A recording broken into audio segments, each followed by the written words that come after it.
Have you ever heard the term silent majority? Have you felt like you could do more? Do you have a desire to help with local politics or make a difference in how the government operates? Is it overwhelming to think about? Those questions define me. They were me, but not anymore. This podcast is about our voice, our questions, our feelings, and working together to make a difference for the future. We believe that we must fight for our liberty or lose our freedoms. Join me as I speak to our friends and neighbors, our politicians and leaders, and discover ways that we all can make a difference in the direction of the United States of America. All right. Welcome to Liberty or Lose podcast. Thanks for tuning in. By the way, this show is sponsored by Liberty or Lose Apparel, so you can find that at libertyorlose.com. And then we have a new conservative political action committee that we launched recently, and that is libertyorlosepac.com. And what we're doing is we're raising money to help our local school board elections right now during this term, and it'll move on to 2022 elections and registered political officials that are going to go for office then. And we're also helping people outside of our own state of Montana here. So I know we're doing some work with the recall out in California, trying to find a good governor for the state of California and help them move on, and a lot of other great things. I had a meeting this morning about the Save the Cowboy movement out in the prairies here in Montana. So a lot of exciting things going on. Thank you again for tuning in. Sorry for the delays on having a show in the last couple of weeks, but I always save the good ones for the important time of year. As I suggested in the title of the show, or the beginning remarks, this show's about meeting locals and families and talking about what they're going through and what's important to them as it relates to politics and our communities. And today is one of those days where I've got a special guest on. I've got Lloyd Bondy here in my office. How are you? Good. How are you doing, Chip? I'm doing well. I told you before, but I'm going to tell you publicly, I'm so impressed with your daughters and their ability to speak in front of a group. To be passionate young women for their beliefs and not afraid to get up and talk about it. Yes, sir. I am really proud of them, and thank you so much for your kind words. Yeah, well, you survived 2 daughters, so I'm confident that I'm going to survive my 2 daughters. Yes, you'll be just fine. I want to hear a little bit about your story. I know our listeners do, because this relates to your daughters and their experience with school and what's going on in the school system and your involvement with the schools and everything that encompasses that. And I think oftentimes as parents, we assume that we drop our kids off at school and everything's safe and we pick them back up and they had a good day and there's not much going on beyond those walls besides education. And I think we're so far away from that right now. And I think you've uncovered some of that rat's nest. And it's important, and this, right. After this last election cycle and everything that we've learned that people are capable of and the manipulation of different systems, the school system is no different, right? Correct. Yeah. So do me a favor. Why don't you just talk about what your family unit looks like? You don't have to give us names and everything, but what does your family unit look like? And, when you got to Montana and you got the kids into school up here and all that good stuff. Well, we have a good Christian background, and I was a stay-at-home dad with my 2 daughters, twin girls. They're 15 now, for 13 and a half years. Yep. And, we were sitting around the dinner table one evening, and Madeline and Mangan were talking about the different things that were going on at school with regard to the masks being worn, and when they were being worn, how they were being worn, whether they're getting told all the time to pull them up over the nose, breathing troubles, things like that. And one of my daughters, Madeline, asked, "What can I do? What can we do to change it?" And so my wife and I talked to her about writing letters and possibly even doing a protest. And she said she wanted to do that. So long story short, we got her started, and she sent a survey out to all the kids who asking whether they wanted to wear masks at school, or whether they did, or whether they were fine with wearing masks or they wanted to get rid of them. 84% came back on SurveyMonkey and said they wanted to get rid of them. So she got with another girl from Flathead High School, and they did a protest on the same day at the same time, which was 30 minutes before the end of class for the day. And I'm going to stop you real quick. I don't think we're going to lose any listeners over this, but I personally, if I want to give people the choice to wear a mask. If you want to wear a mask, wear a mask. If you don't want to wear a mask, then don't wear a mask. But I don't think anybody should be forced to wear one. Very good. And that's what her protest was for, is making them optional, not getting rid of them. Yeah. One side of the aisle wants masks to be worn by every single person.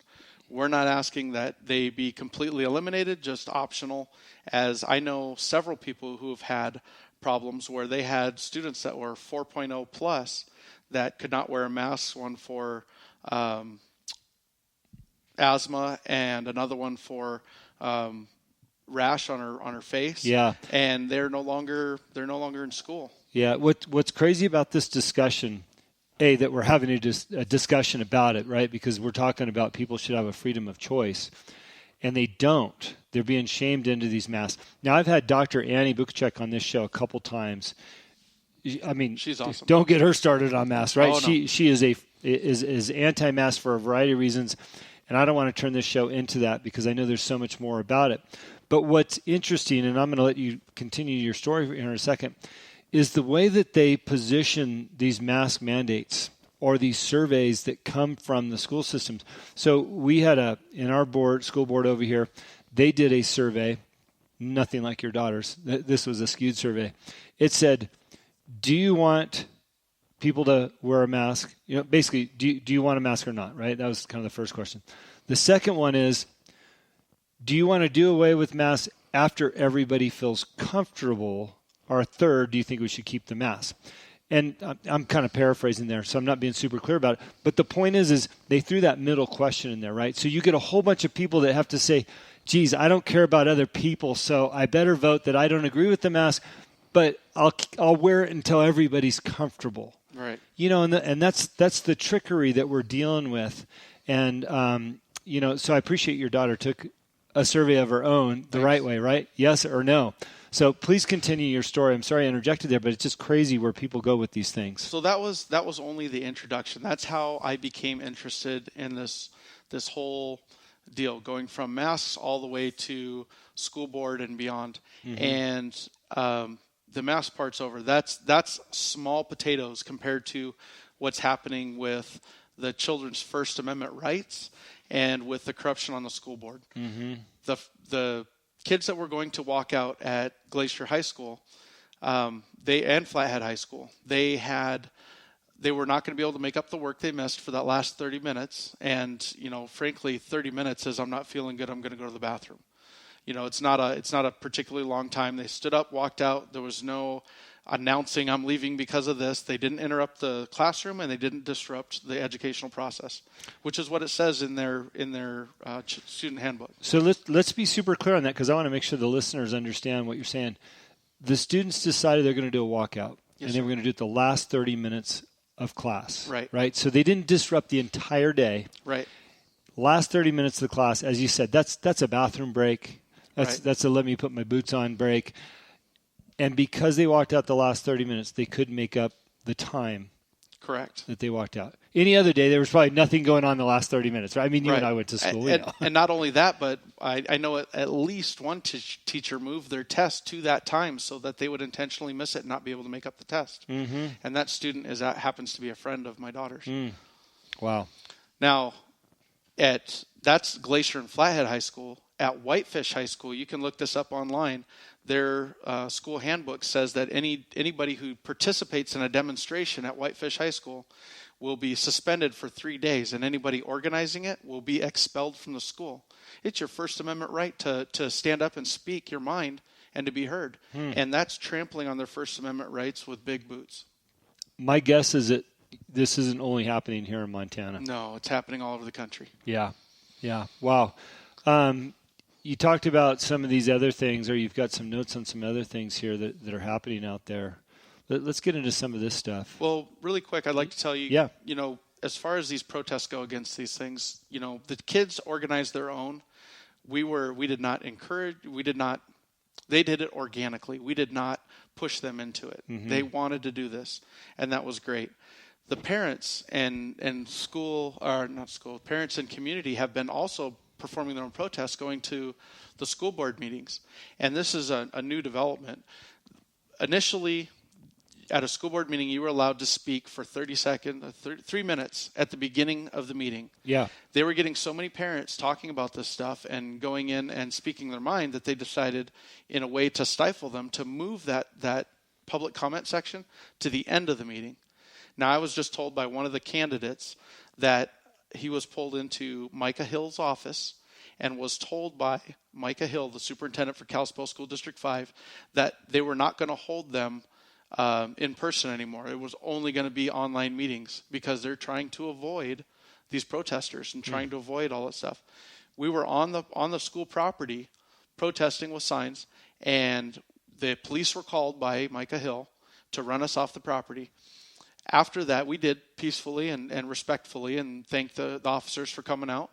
And after that, Sheriff Hino, who is the only elected law enforcement officer in the county, said that we actually had the right to be there, and that if that happened again, to let him know that Sheriff Hino said that you were allowed to be on the sidewalks on school property as long as you're not disrupting traffic or being violent. Now, just for a little bit of education for our listeners, the school board operates at the pleasure of the community. That's why they're elected, that they operate at the pleasure of the community. When you look at some of the, like what you just said, the community was coming out to speak to the school board and have comments, which is part of the process, right? Yes. And the school board decides the what, and it's the superintendent's job to figure out the how. So in this case, the school board should be presenting what the community is saying. Correct. And then the superintendent should solve that riddle, right? Right. And there's a number of ways to do that. I mean, the simplest of ways, hey, let's give people a choice, right?